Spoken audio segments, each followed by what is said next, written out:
नमस्कार, मैं हूं आपके साथ मयंक। देखिए, एक बेहद अहम खबर आई है। पिछले 24 घंटे के अंदर प्रधानमंत्री नरेंद्र मोदी 2 बार एक बड़े आर्थिक संकट की ओर इशारा कर चुके हैं। उन्होंने देश से अपील की कि पेट्रोल का कम इस्तेमाल कीजिए। उन्होंने कहा कि सोना अगले 1 साल तक मत खरीदिए। इसको लेकर अब शरद पवार की तरफ से बड़ा बयान आया है।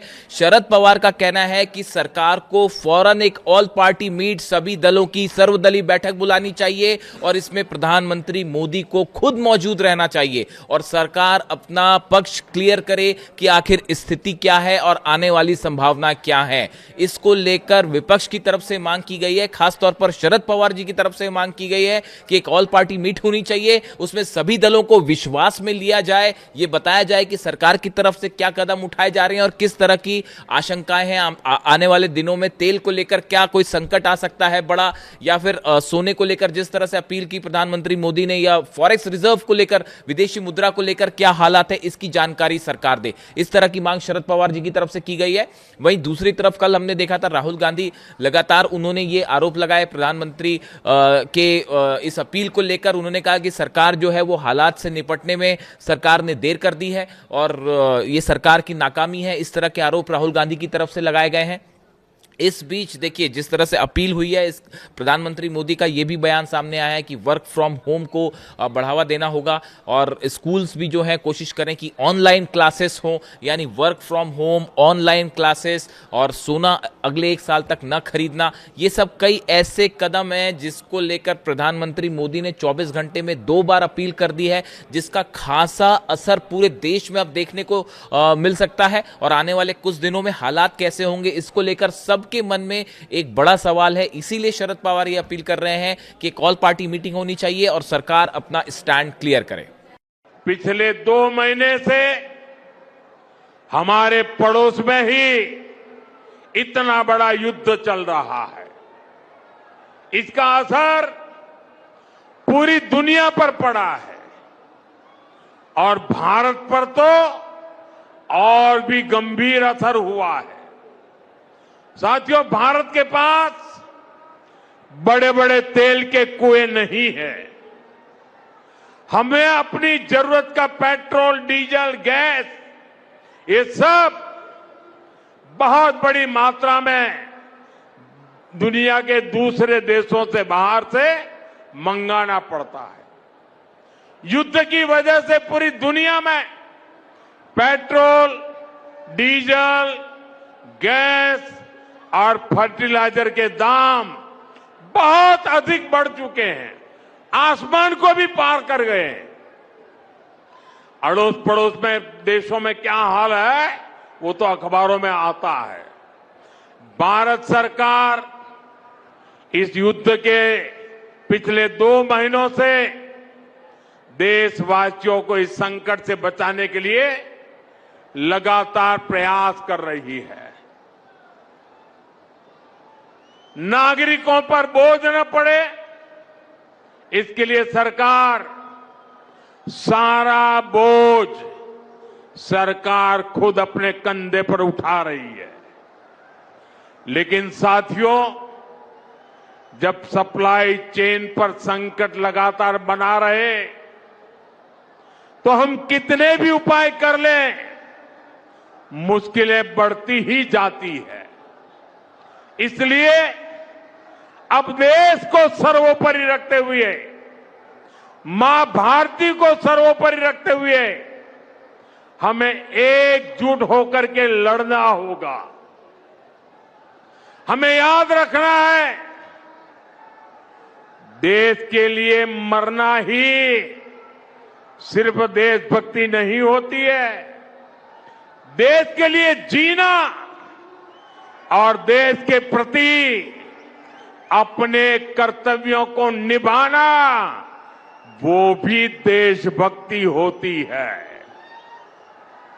इसलिए वैश्विक संकट के इस समय में हमें कर्तव्यों को सर्वोपरि रखते हुए कुछ संकल्प लेने होंगे और उन संकल्पों को पूरे समर्पण भाव से पूरा करना होगा।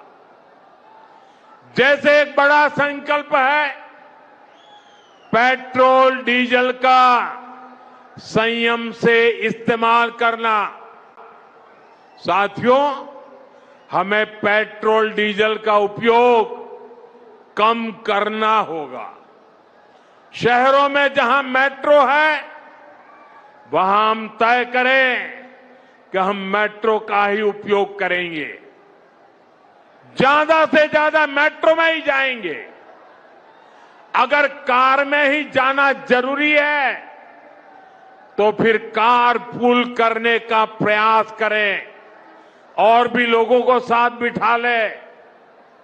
अगर हमें कहीं सामान भेजना हो तो कोशिश करनी है कि वह ज्यादा से ज्यादा रेलवे गुड्स के जो ट्रेन होती है, रेलवे की सर्विसेज से भेजे, ताकि इलेक्ट्रिक रेलवे होने के कारण पेट्रोल डीजल की जरूरत नहीं पड़ती है। जिन लोगों के पास इलेक्ट्रिक व्हीकल है, वो भी कोशिश करें कि इलेक्ट्रिक व्हीकल का ज्यादा से ज्यादा उपयोग करें। साथियों, हमने कोरोना के समय में वर्क फ्रॉम होम की, ऑनलाइन मीटिंग्स की, वीडियो कॉन्फ्रेंस की, ऐसी अनेक व्यवस्थाएं विकसित की और हमें आदत भी हो गई थी। आज समय की मांग ऐसी है कि उन व्यवस्थाओं को हम फिर से शुरू करें तो वो देश हित में होगा। Work from home, online conferences, virtual meetings, इनको हमें फिर से प्राथमिकता देनी है। साथियों, आज जो संकट है उसमें हमें विदेशी मुद्रा बचाने पर भी बहुत जोर देना होगा, क्योंकि दुनिया में पेट्रोल डीजल इतना ज्यादा महंगा हो गया है, पहले से कई गुना ज्यादा कीमतें बढ़ गई है।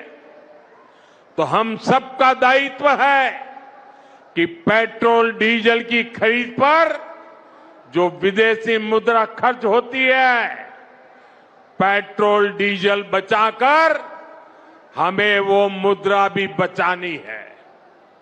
इसके लिए हमारे छोटे छोटे प्रयास भी देश की बहुत मदद कर सकते हैं।